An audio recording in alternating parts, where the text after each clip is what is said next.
You ever had that moment where you kind of had in your mind what your plan was going to be? You knew what you wanted to do, what your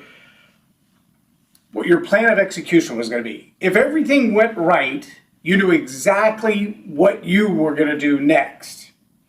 Maybe even something a little unexpected, something like a little surprise. Like when you're expecting somebody to come in the door for a surprise party and you're going to jump out and surprise them, and then you find out you're actually scaring yourself as you're sitting there waiting for them to come in the door. It's that anticipation of doing something special. That's the cool part of the surprise, right?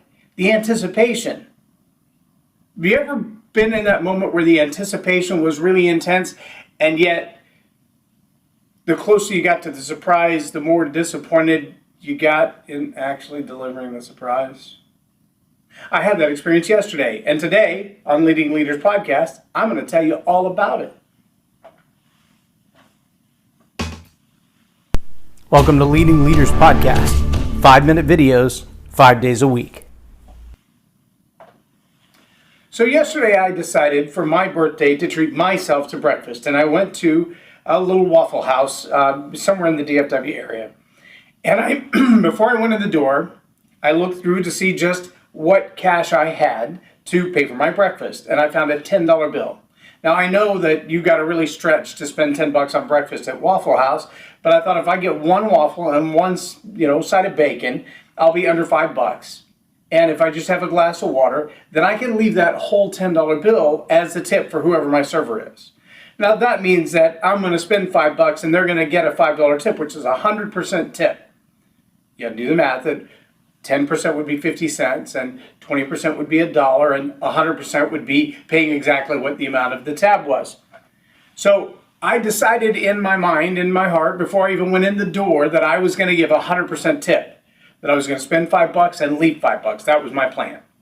So I got into Waffle House and I placed my order, and fairly quickly my server took my order and turned it in, and it all came back right. The waffle was nice and crispy and nice and hot. The bacon was nice and crispy and nice and hot. And before I got the syrup on the waffle, which, by the way, the syrup bottle came with syrup all over the bottom of it, so the minute he set it down, there was a whole string of syrup across the top of my table, which my iPad and my notes were sticking to. I had to clean all that up myself. But after I got the syrup on the table, it probably wasn't 30 seconds before the check landed on the table as well.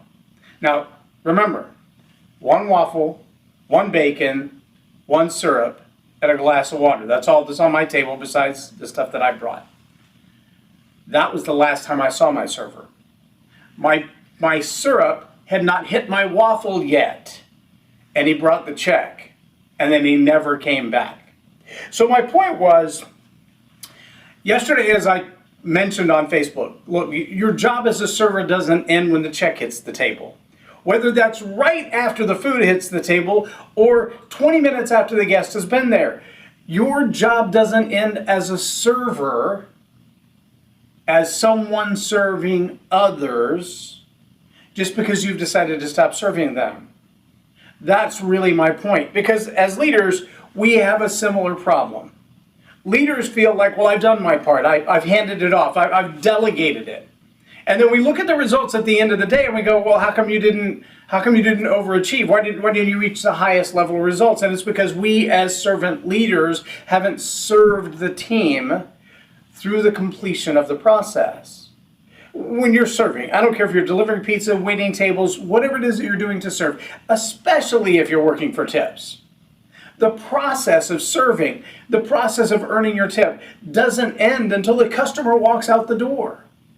If you've laid the check down, you're not done. They still have a drink on the table. They still have food on the table. They still have plates on the table. Another manager came by and filled my glass one time. Another server came by and asked if I needed anything. And another server came by and filled my glass the second time.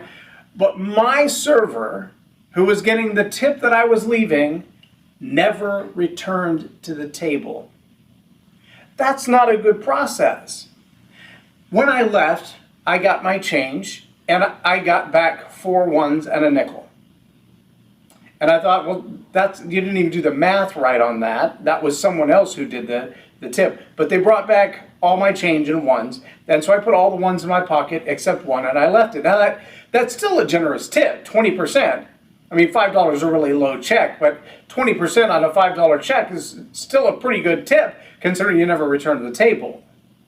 The question is, when did he feel like he was done earning his tip? When did he feel like the process was finished, that he'd done his part? And as leaders, I'm asking you the same question. Do you have a mark in your mind, whether it's a time or it's a certain part of the relationship or it's a certain process of completion that you would say to yourself as a leader, I've done my part, I've done my role? You know, one of the challenges I posted just the other day, we're finally, after 26 plus years of marriage, we're finally empty nesters. Our last two moved out of the house. And it wasn't 20 minutes later, I was getting comments on my social media pages, you think you're empty nesters, but I guarantee they're coming back. And I thought to myself, well, they took a little longer to get out. Their baby's 21. I left home at 18. I mean, like, I was out, I was done, and I've never returned home. But I understand that some might say they're coming back, and I'm okay if they do come back. If they reach a place where it's necessary in their life for them financially or emotionally to come back, I'm fine. We'll always have a guest room for that. But the presumption that we've spent all this time raising old children rather than raising adults, I think is a fallacy, and I think it's a false assumption on the part of adults today, in the same way that it's a false assumption on the part of leadership today. There's been no handoff. There's been no, here's your rite of passage, here's your maturity, here's what adulthood looks like for you. Take it, run with it. We now have young people, in college or not, on their parents' health insurance till they're 26. I was married and I had 3 kids by then. 26? See, the challenge with that is that we're moving that age of accountability, that age of responsibility so far out that there's really no handoff.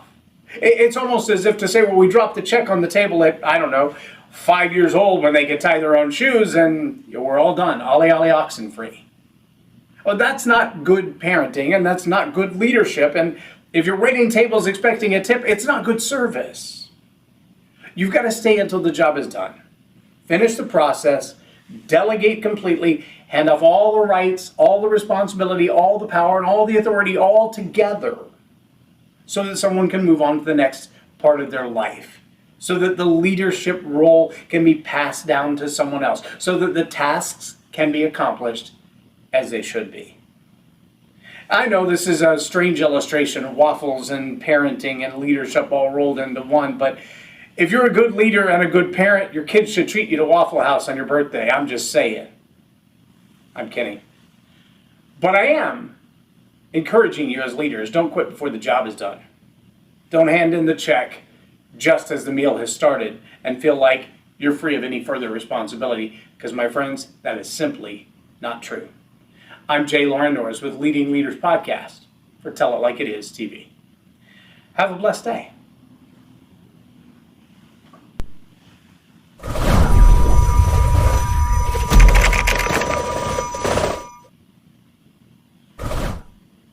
Subscribe now for our extensive video library of leadership lessons promoting faith, family, and freedom.